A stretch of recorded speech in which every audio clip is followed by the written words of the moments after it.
નમો અરિયંતાણમ નમો સિદ્ધાણમ નમો આર્યાણમ નમો ઓવજ્જાયાણમ નમો લોહે સૌવ સાહોણમ. જય જિનેન્દ્ર. આજે ત્રીજું લેક્ચર પર્યુષણ 2024 ના યરનું. વાત ચાલી રહી છે ઉત્તરાધન સૂત્રનું 9th અધ્યયન, 9th ચેપ્ટર, નમી પ્રવજ્ય, નમી રાજર્ષિની દીક્ષા. આપણે લાસ્ટ 2 ટાઈમમાં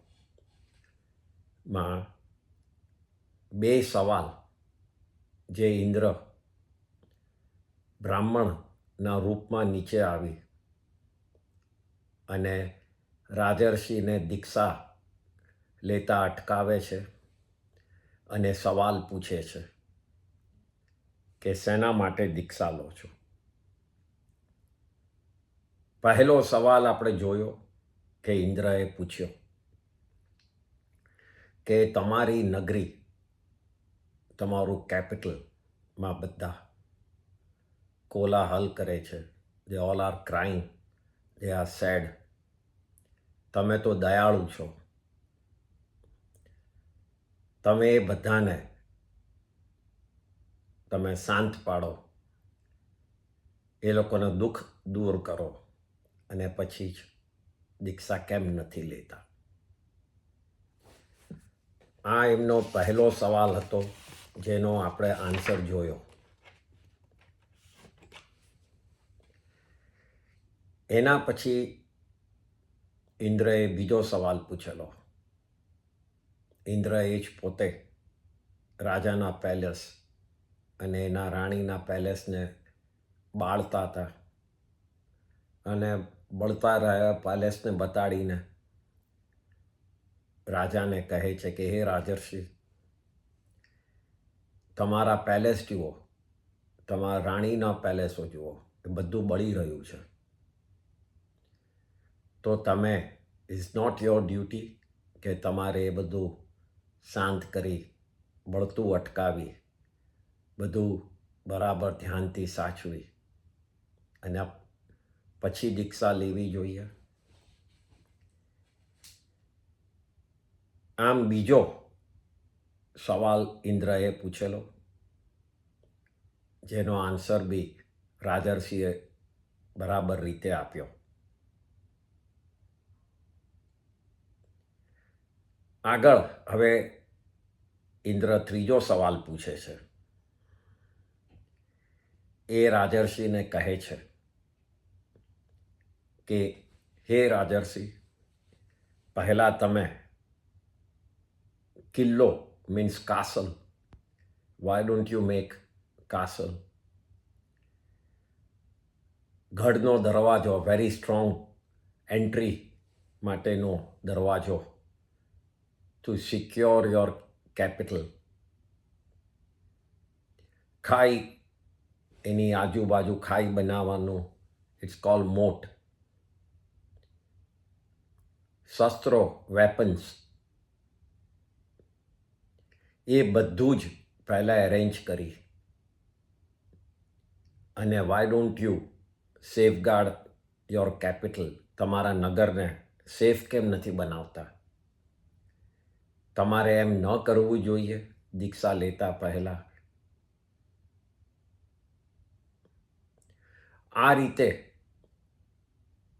આખી ઇન્દ્ર રાજાને અગેન એમના નગર, એમની રાજધાની, એમના કેપિટલની રિસ્પોન્સિબિલિટી સમજાવે છે, યાદ કરાવે છે અને એને સેફ કરવાનું કહે છે.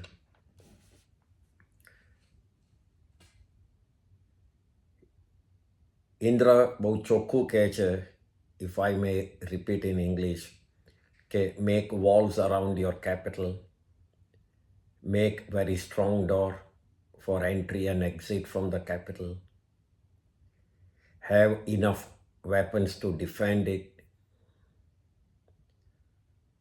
Once this is done, don't you think you should wait till then to take Diksha.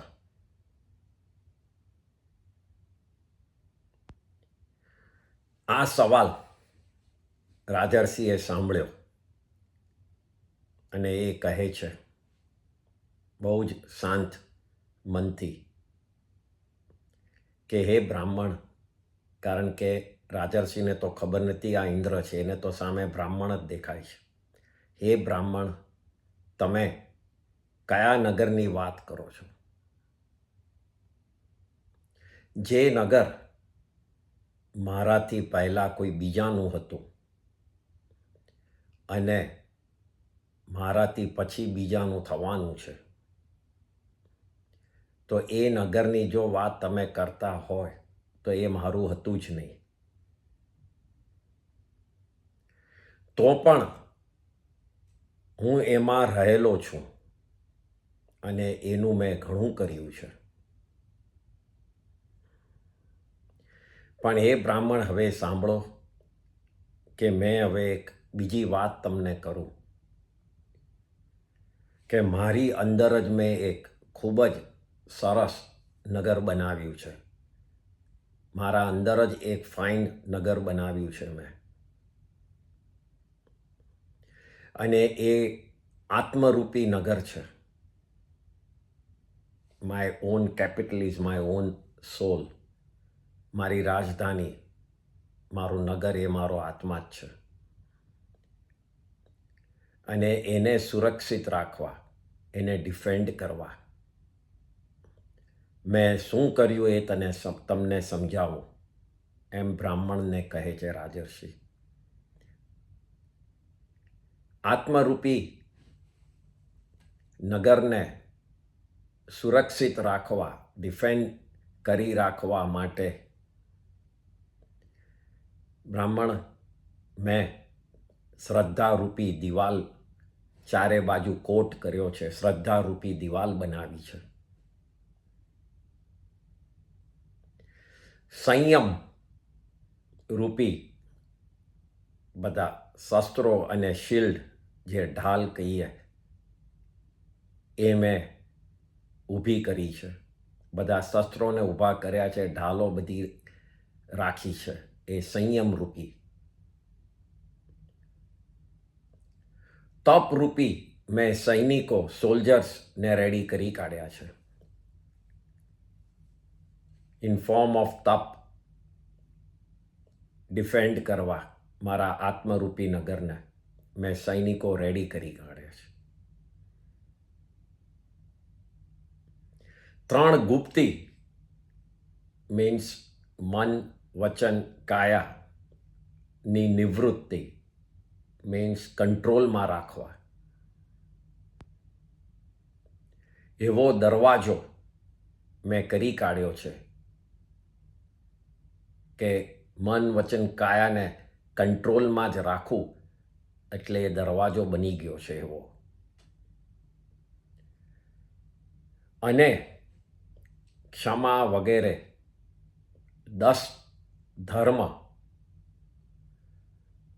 રૂપ ક્ષમા વગેરે 10 ધર્મના રૂપના રક્ષાના રસ્તા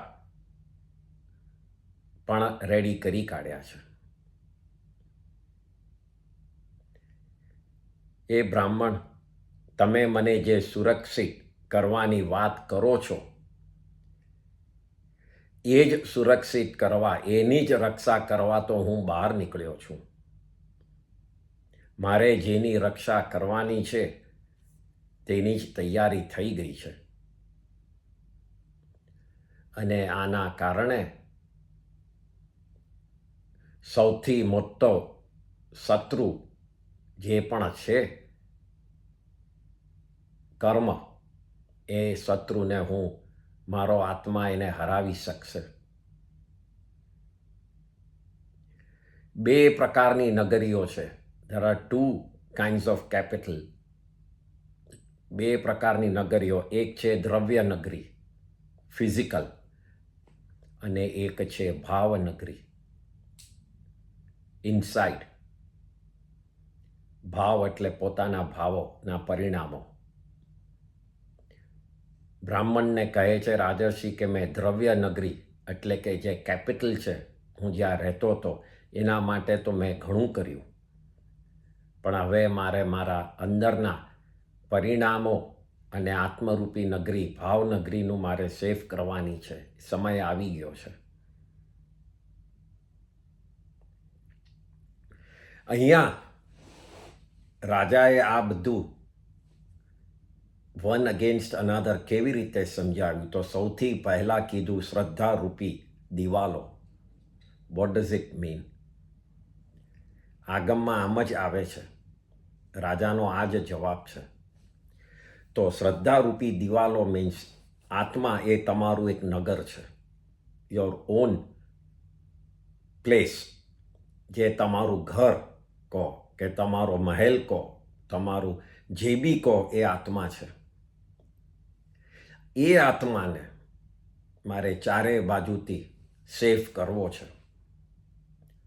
તો આત્મા અનસેફ ક્યારે છે એ આપણે વિચારવાનું છે. આત્મા અનસેફ છે જ્યારે આપણને શ્રદ્ધા નથી હોતી. એ વખતે આત્મા ડેન્જરસ પોઝિશનમાં આવી જાય છે. કોઈએ કોઈ જુદું સંભળાવ્યું એટલે એ તરફ દોડ્યા, કોઈએ ધર્મની ક્રિયા જ અલગ બતાડી એટલે એ તરફ દોડ્યા, ખોટી વાતો ને જૈન ધર્મ કરીને બતાડ્યો એ તરફ, બધે જુદા જુદા આકર્ષણ, બધી ક્રિયાઓ છોડાવી દે એ તરફ દોડ્યા. આની કરવાની જરૂર નથી, આ કરવા જેવું નથી. આ બધું જે કરે છે એ બિચારાઓનું શું થાય છે? તો જે સાચી શ્રદ્ધા લઈને બેઠા હતા કે ના આપણા 32 ને 45 આગમો જ સાચા છે, એમાં એક એક અક્ષર લખેલો છે એ સાચો છે, એ આજનો નથી, ગઈકાલનો નથી, ગણધરોએ બનાવેલો 2000 વર્ષ ઉપરનો છે, એ જ સાચું છે. એમાં જો ન લખ્યું હોય ને કોઈ મને જુદું સમજાવે તો એ સત્ય નથી. એને સાચી શ્રદ્ધા કહેવાય. મારો આત્મા, એનામાં જે બી છે ગુણો એ જ સાચા છે, જ્ઞાન અને દર્શન સાચા છે, એનું કેરેક્ટર, ચારિત્ર સાચું છે, એ ઇનડિસ્ટ્રક્ટિબલ છે, એ અરૂપી છે, એ જ પરમનન્ટ છે, કોઈ તોડી નહીં શકે, ચોરી નહીં શકે, એના ખતમ નહીં કરી શકે. એ બધું જે સમજણ છે એ સાચી શ્રદ્ધા છે. હવે આત્માને તમારે એના જગામાં સ્થિર રાખવો હોય તો તમારે ચારે બાજુથી એને શ્રદ્ધાની દિવાલની વચ્ચે રાખવો પડશે. કોઈ તમને ગમે ત્યાં ખેંચી જાય, પણ જો એ દિવાલની બહાર નીકળ્યા તો તમે જંગલમાં ફસાઈ ગયા. Once you are out of શ્રદ્ધા, પછી એ જંગલ એટલે સંસાર રૂપી જંગલમાં ફસાઈ ગયા, કન્ટિન્યુ ચાલુ જ રહ્યો.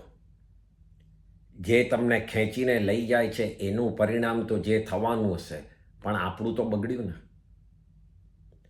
એટલે કમ્ફર્ટ માટે ધર્મ નથી કરવાનો. આ સગવડિયું છે, એ ગમે છે એટલે આ રીતે મને કોઈએ સમજાવ્યું ને મેં કરી કાઢ્યું એટલે ધર્મ થઈ ગયો.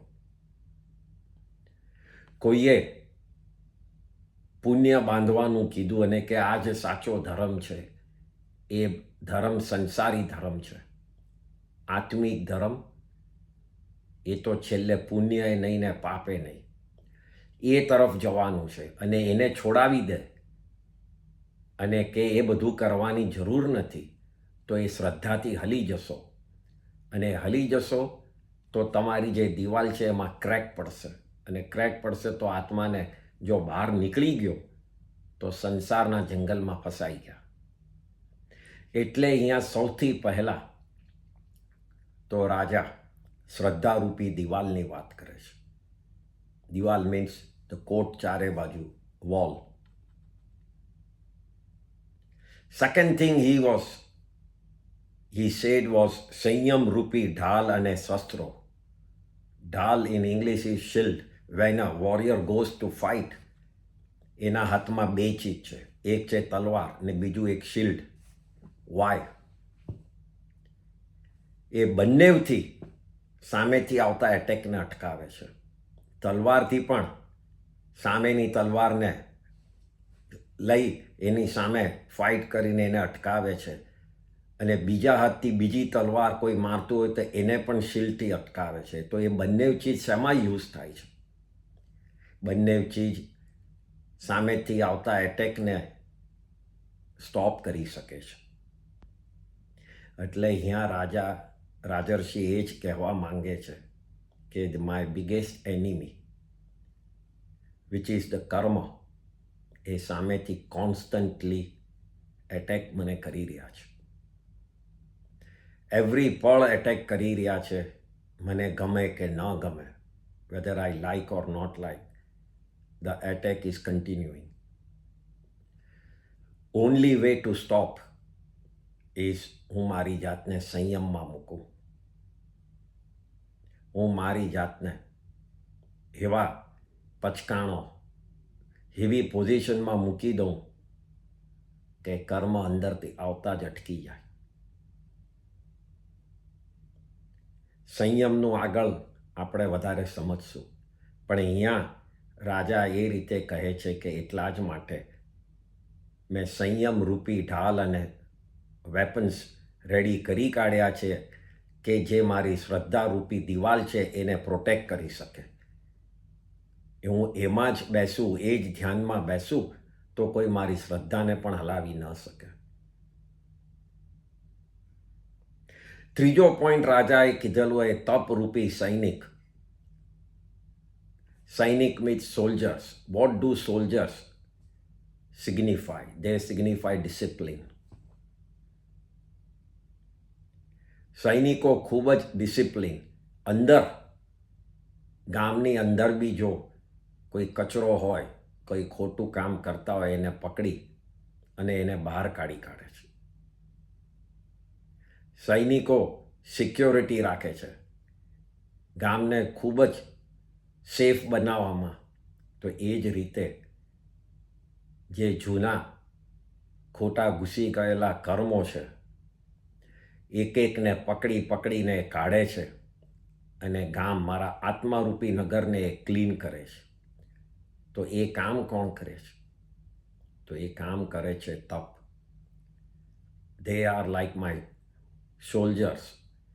જે જૂના જે વિક્ટિમ થઈ ગયેલો મારો આત્મા, એને ક્લીન કરવાનું કામ આ સોલ્જર્સો કરે છે. એ તપરૂપી સોલ્જર. હું તપ કરી અને જૂના બાંધેલા કર્મોને પણ હું હરાવીશ. અને ચોથો પોઈન્ટ કહે છે રાજર્ષિ કે 3 ગુપ્તી. વોટ ઇઝ ગુપ્તી? there are 3: મન, વચન અને કાયા. એ ત્રણેયને ભેગું એને કંટ્રોલમાં રાખવું. એને ગુજરાતીમાં નિવૃત્તિ કહેવાય. પ્રવૃત્તિ એટલે એનો યુઝ કરવો, ને એનું ઓપોઝિટ વર્ડ નિવૃત્તિ એટલે ડુ નોટ યુઝ ધેમ. એને કંટ્રોલમાં રાખવું. એ રૂપી દરવાજો મેં બનાવ્યો છે, આખા કાસલનો, કિલ્લાનો દરવાજો. સૌથી મજબૂત બધામાં શું જોઈએ? ધ એન્ટ્રી પોઈન્ટ, દરવાજો. જો દરવાજો ખુલ્લો રહી ગયો તો અંદર કોઈ પણ ઘૂસી જશે ને પછી અંદર તમને તમારા જ નગરમાં બધું તોફાન કરશે.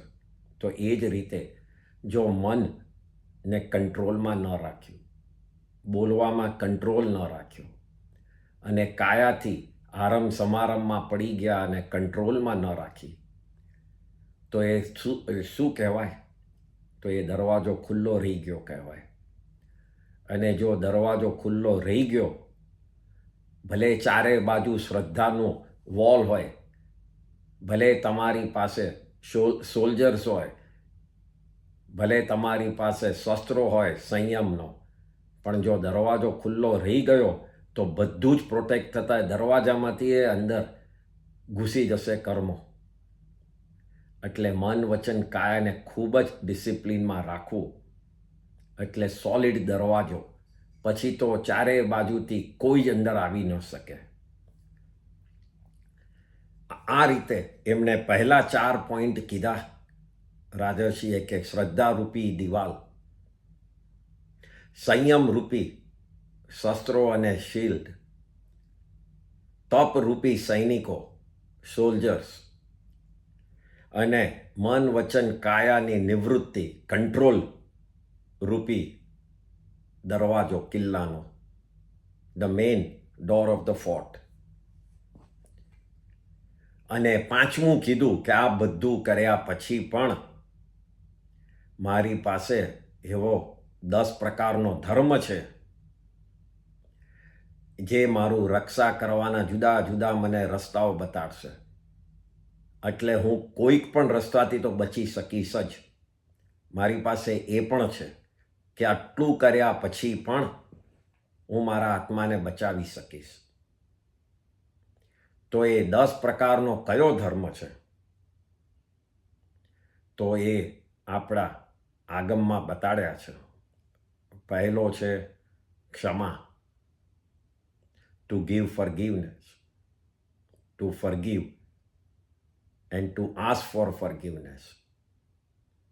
That's the first one. Second is nirlobhta, satisfaction, no greed.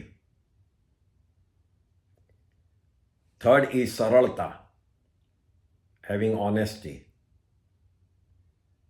honest રહેવું. Fourth is namrata, which is humbleness. Fifth is aparigrata, પરિગ્રહ ન કરવો બહુ.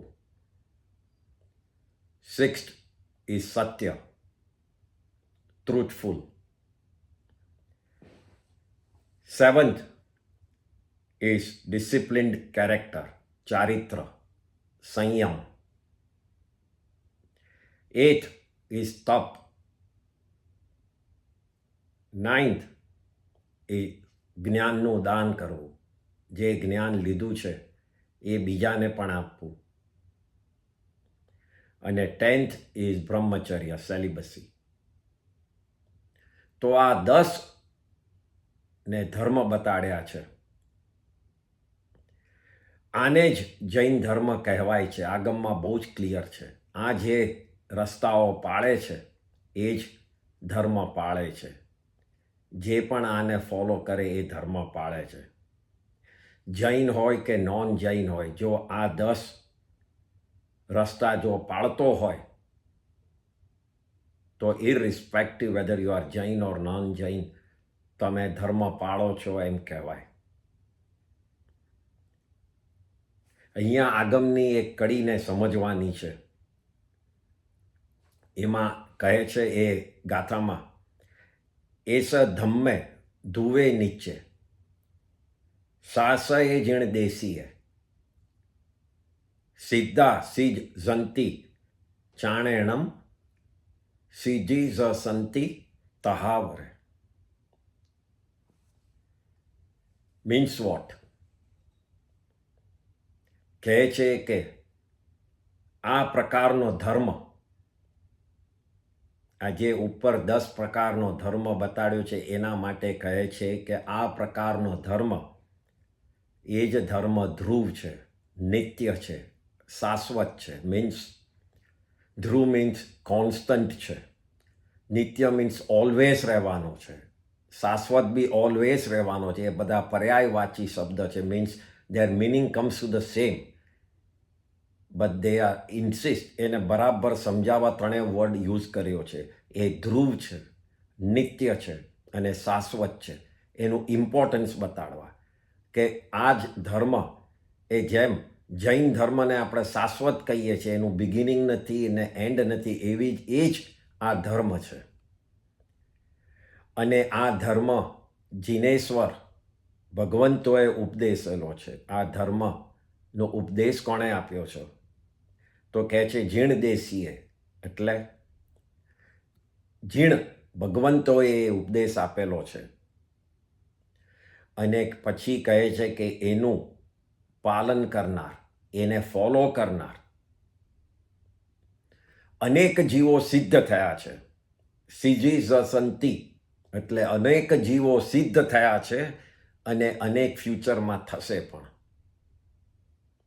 તો આ ગાથા આ 10 પ્રકારના ધર્મ માટે છે.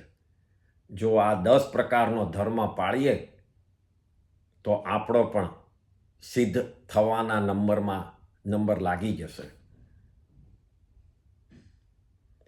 જૈન બોલવાથી નથી થતા પણ પાળવાથી થાય છે. ધર્મને પાળવાથી થાય છે. એટલે જ જૈન ધર્મમાં પોઈન્ટ્સને યાદ રાખવાના છે. હું ક્યાં બોર્ન થયેલો એ યાદ નથી રાખવાનું.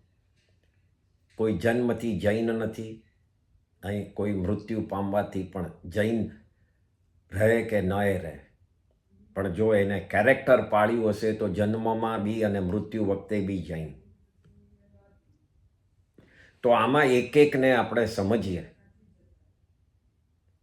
તો પહેલા છે ક્ષમા. આપો, ક્ષમા આપો, ક્ષમા માંગો અને ક્ષમા રાખો. 3 રીતે ક્ષમાને આપવાની છે, માંગવાની છે અને રાખવાની છે. દરેક જીવો પ્રત્યે મિત્રતા. કોઈ મારો શત્રુ નથી. There is no enemy. આપણા પોતા ઉપર બી ક્ષમા રાખવાની છે. આવો આ એક જ ધર્મ છે જે કહેશે કે પોતાના ઉપર બી ક્ષમા. કેમ? કારણ કે મારે મારા આત્માને બચાવવો છે. કોઈ ચીજ મેં કરવા લીધી અને ન થઈ તો મને મારા ઉપર ચીડ આવે છે કે નહીં? તો એ વખતે ચીડ કરશો તો એ કસાય થયો. અને એ વખતે તમે તમારા જ પોતાને માફ કરી કાઢશો કે ચલો મેં ટ્રાય તો કરી હતી, નહીં થયું, તો એ તમારી જાતને તમે ક્ષમા આપી. તો એમાં કસાય ઓછો થયો. અને જ્યાં કસાય ઓછો થયો ત્યાં ધર્મ થયો. એટલા જ માટે પોતે પોતાના ઉપર બી ક્ષમા રાખવાની છે. તમે માંદગી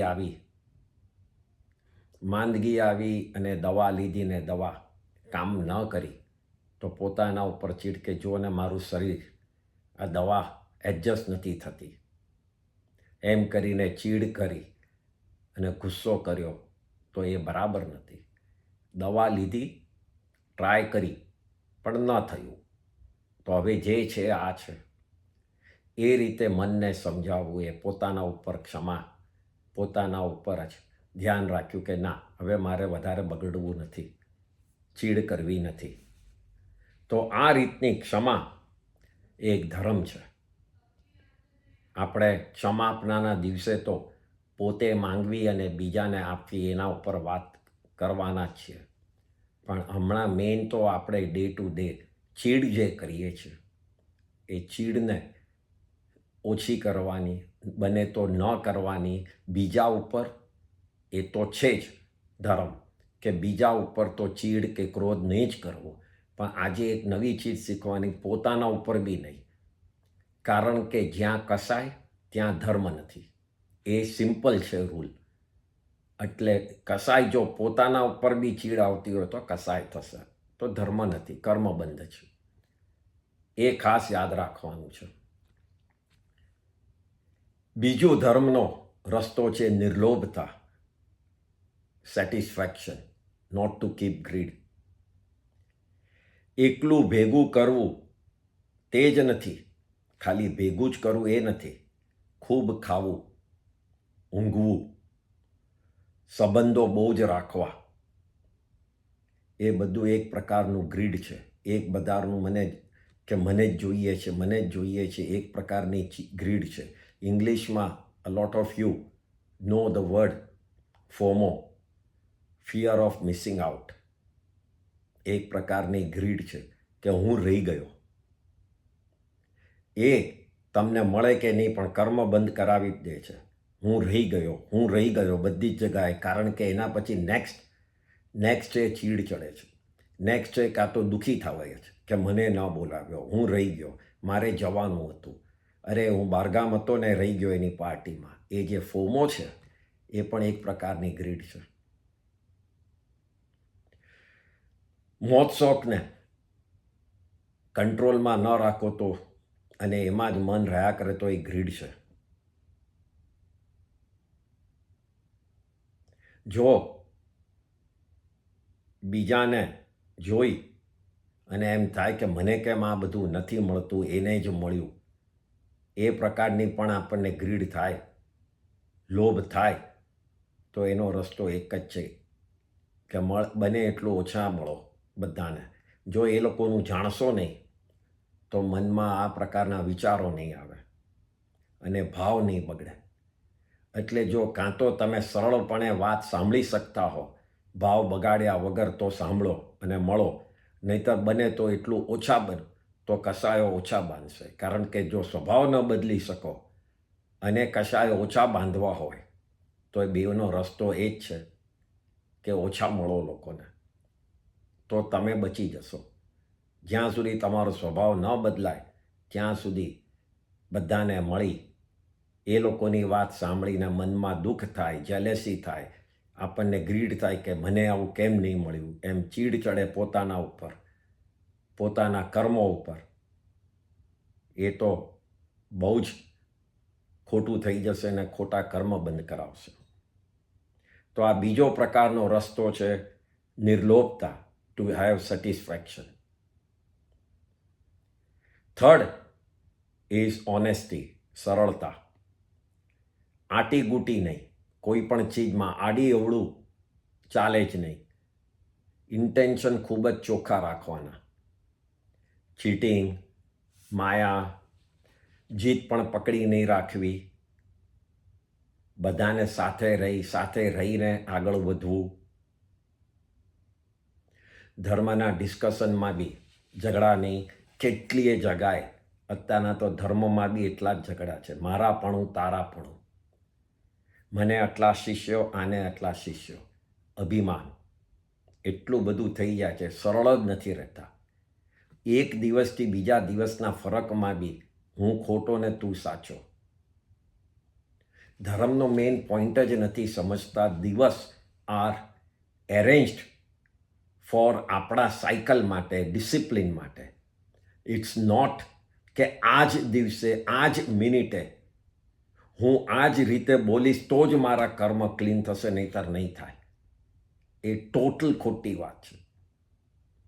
હું કોઈ પણ ભગવાને કીધો છે એ દિવસને ધ્યાનમાં રાખીને મને એ જ સમય મળી જાય એ ઈચ્છાથી, પણ સારા ભાવથી હું જો માફી માંગીશ તો જ મળશે.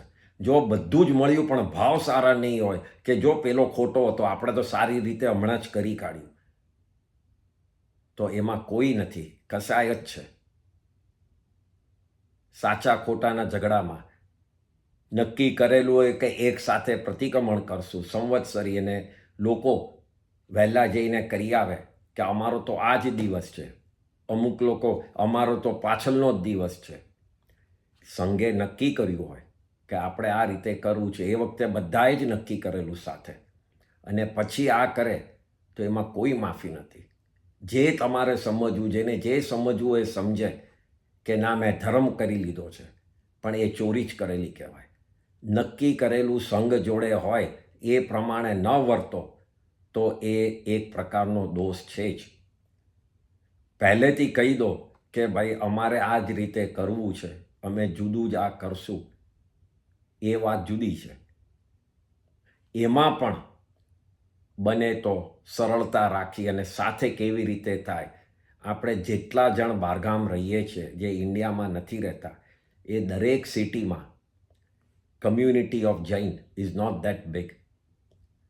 અને એમાં પણ જો આપણે ભાગલા પાડશું, એટલીસ્ટ ચલો કે મૂર્તિ પૂજક હોય, સ્થાનકવાસી હોય, તેરાપંથી હોય, એ પોતપોતાની રીતે પોતાની ક્રિયા પ્રમાણે કરે, ચલો એ હજી બરાબર છે. ઓકે કે ભાઈ આમ કરેલું છે, આમ જન્મ્યા છે ને આ કરીએ. પણ જો વેન ઇટ કમ્સ કે ચલો હવે એક દિવસે કરીએ, કારણ કે બધાના ફેમિલી ઇન્ટરલિંક છે.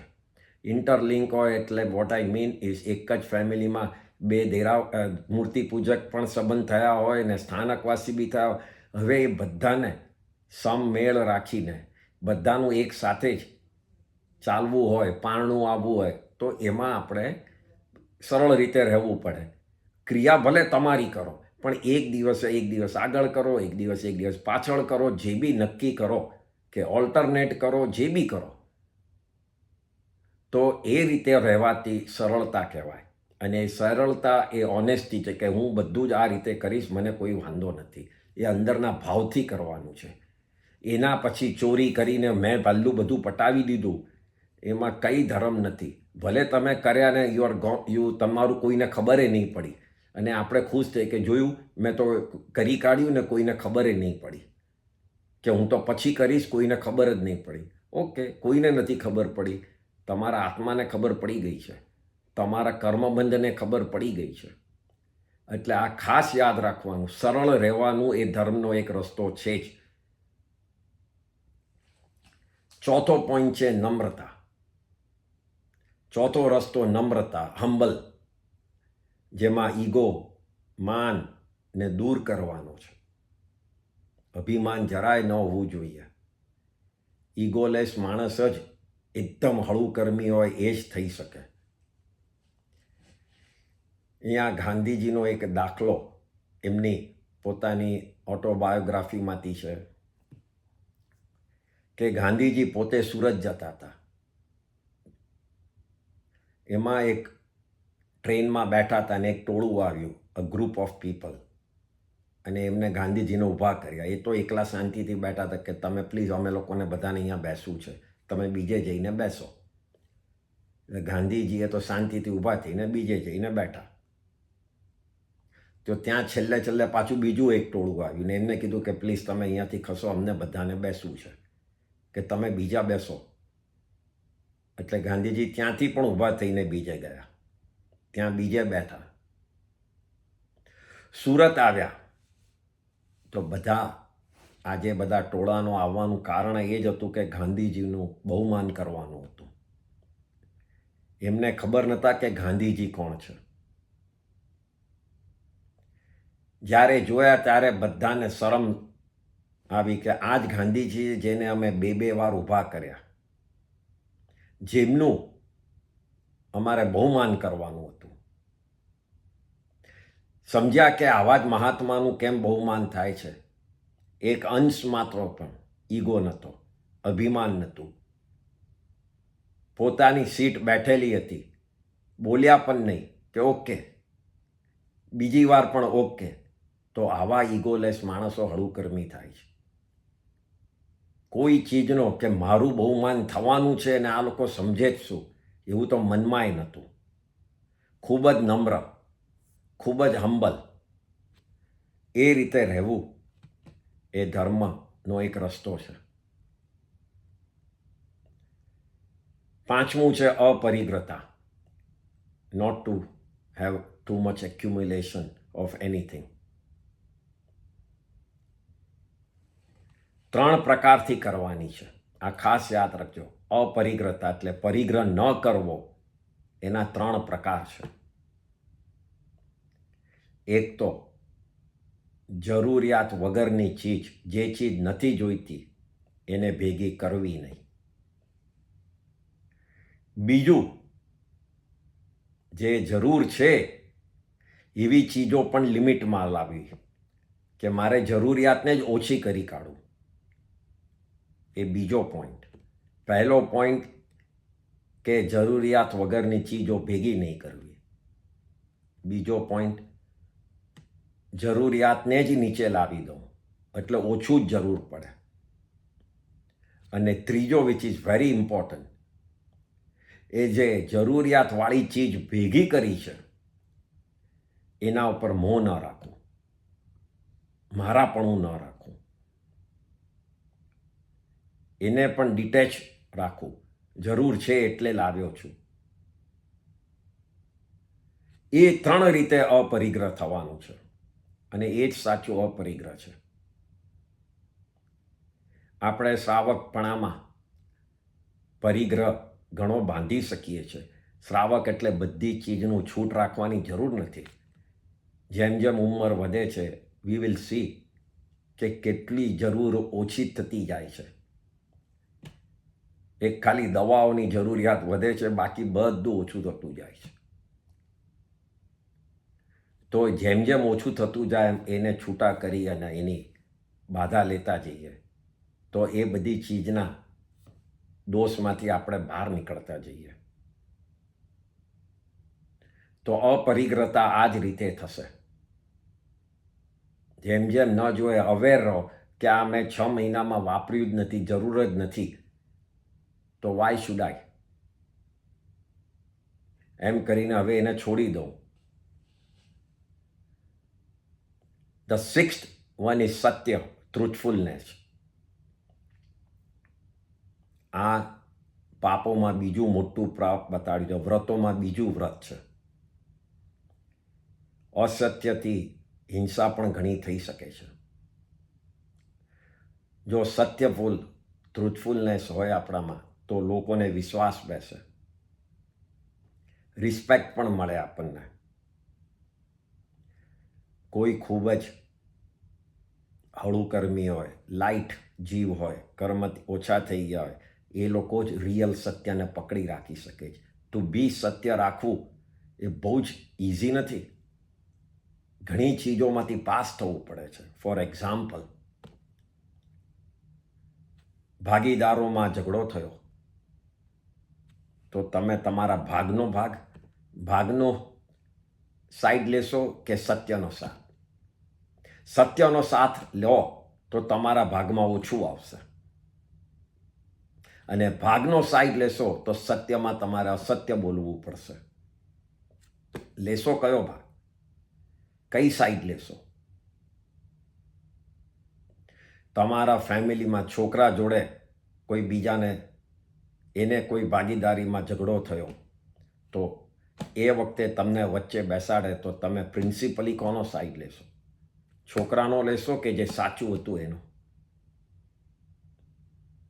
આવી ઘણી એક્ઝામ્સ આપણી લાઈફમાં આવી શકે એમ છે. અને એ એક્ઝામ આપણને રિયલી આપણું કેરેક્ટર બતાડે છે કે ના. કારણ કે જ્યારે એક્ઝામ ન હોય ત્યારે તો બધા જ પાસ થયેલા હોય જ છે, પણ જ્યારે એ સામે આવે છે અને એમાંથી પાસ થાવ ત્યારે જ રિયલ પાસ થાવ છો. એટલે સત્યની વાત કરવી પણ એ વખતે જો એને પકડી રાખવું એ વધારે ઇમ્પોર્ટન્ટ છે. કંઈ પણ થાય હું સત્યને નહીં છોડું. તો આ સત્ય ટ્રુથફુલનેસનો રસ્તો છે. ધ 7th one, જે 7મો રસ્તો છે સંયમ, જે આપણે આગળ વાત કરી. તો વોટ ઇઝ સંયમ? એનું ડેફિનેશન એ ધ્યાનથી સાંભળો. જ્યારે વિકાર થાય, વિકાર મીન્સ ખરાબ, અશુભ કર્મનો ઉદય થાય, ત્યારે શું થાય છે? ફર્સ્ટ સ્ટેપ, ત્યારે આપણા ભાવ પણ અશુભમાં જતા રહે છે. દ્રવ્ય કર્મ, જે ફિઝિકલ કર્મ જે આપણા આત્મા ઉપર ચોંટેલા છે એ ઉદયમાં આવે. ઉદયમાં આવ્યા એટલે અશુભ કર્મ. એટલે સૌથી પહેલાં શું કરાવે છે? તો સૌથી પહેલાં આપણા ભાવને બગાડે છે, આપણા મનના વિચારોને બગાડે છે. અને મનના વિચારો શું કરાવે છે? તો એના વિચારો પ્રમાણે આપણી પાસે બોલાવડાવે છે અને ફિઝિકલી એક્શન કરાવડાવે છે. તો એ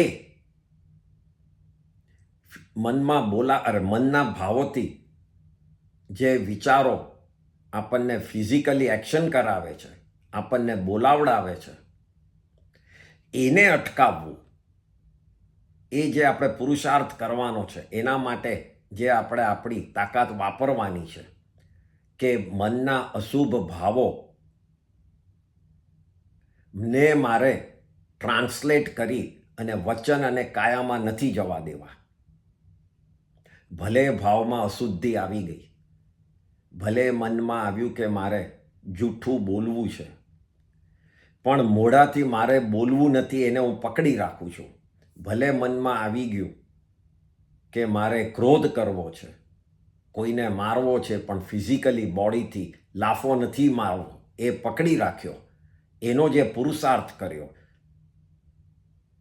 કોઈનું બગાડવાનું મન હોય ને ફિઝિકલી બગાડ્યું નથી, એનું બોલીને બગાડ્યું નથી, મનમાં થઈ ગયું, અશુભ ઉદય થયો એમાં, પણ તમે પુરુષાર્થ કર્યો કે ના, નથી કરવું. તો આ રીતે જે પુરુષાર્થ કરીને જે અશુભ ચીજો કરતા અટકાવીએ છે પોતાની વચનને, એટલે બોલવાને, પોતાની કાયાને, તો એ પુરુષાર્થને સંયમ કહેવાય છે. The effort that you do for stopping જે બી અશુભ પ્રવૃત્તિ કાયાથી થઈ શકે અને વચનથી બોલીને થઈ શકે, એને જે સ્ટોપ કરો છો, એમાં જે તમે એફર્ટ કરો છો, એ એફર્ટને સંયમ કહેવાય. અને એ સંયમમાં પાપના કર્મો ઘણા અટકી જાય છે. ભાવથી તો અશુદ્ધ થઈ ગયેલા, પણ પછી વચન અને કાયાથી તમે એફર્ટ કરીને અટકાવી દીધું. અહીંયા એટલે જ સમાયિકને સંયમ કેમ કીધું છે. અને ઘણા જણ કહે છે કે સાહેબ, મારા સાહેબોને બી કહે છે, ઘણા જણ પૂછે છે કે મન બેસતું નથી. સંયમ મન બેસાડવાનું જ એક લેબલ નથી. મન પ્રમાણે વચન અને કાયાને ન જવા દેવી એ એક મોટું સંયમ છે. અને એના માટે સમાયિકમાં બેઠા હોય તો મનમાં ધારો કે કોઈ કશાય આવી ગયો, ખરાબ કોઈના વતી લાગી ગયું, ક્રોધ આવી ગયો, પણ એ વખતે સમાયિકમાં બેઠા છો એટલે વચનને કાયાથી ન થયું, તો એ તમે ઓલરેડી સંયમ પાડ્યો. અને એટલા જ માટે આ પચકાણ લઈને બેસવાનું છે. જે ઘણા જણ કહે છે કે સમાયિકની જરૂર નથી, આપણે તો મનથી જ ચોખ્ખા હોય, સમાયિક વગર બી આપણે તો હળવું જોઈએ, તો શું વાંધો? વાંધો એ છે કે વી આર સો વીક કે કોઈક વખત એ મનની જોડે જો ખેંચાઈ ગયા તો એ સંયમ તૂટી ગયો. એટલે આ જે બધું ગોઠવેલું છે આપણા ધર્મમાં, સમાયિક કરવું, પ્રતિક્રમણ કરવું, એ બધું સંયમના પ્રકાર કેમ બતાડ્યા છે? Because those are the time when we are able to stop ourselves in going and doing some activities which are not supposed to be done. જે આપણા અશુભ ભાવના એક્શન કરાવે છે એને અટકાવવા માટે છે.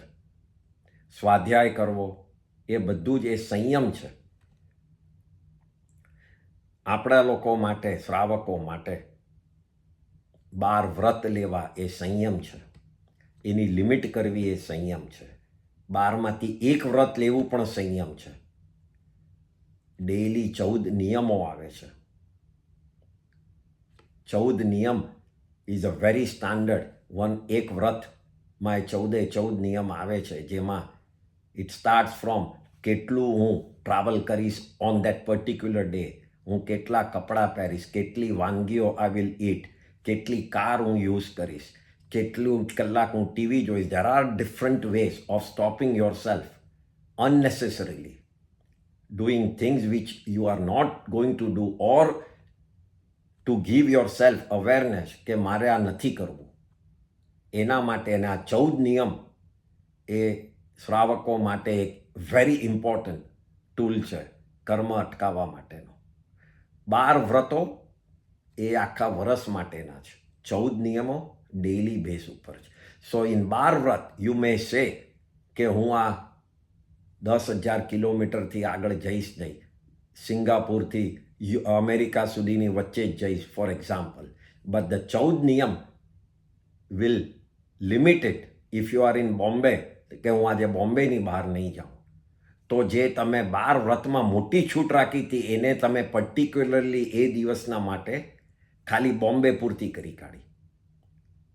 આ બધું જ ટેકનિકલી આપણા ધર્મમાં, આપણા કર્મ ગ્રંથોમાં બતાડ્યું છે. આ કોઈએ ઇન્વેન્ટ કરેલી ચીજ નથી. એટલે આ રીતે વ્રતો પાળવા, આ રીતે નિયમો લેવા એ સંયમ કહેવાય છે. અને એનાથી જ શ્રાવક કર્મબંધ અટકાવી શકે છે. તો આ થયો 7મો પ્રકાર, એ સંયમ રસ્તો.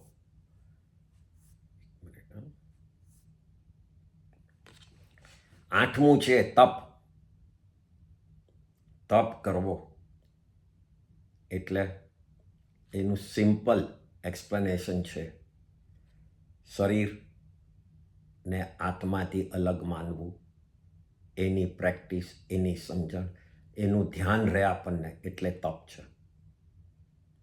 આત્મામાં ધ્યાન રાખવું, આત્માને જ પોતાનું માનવું અને શરીરને અલગ કરવું એટલે તપ.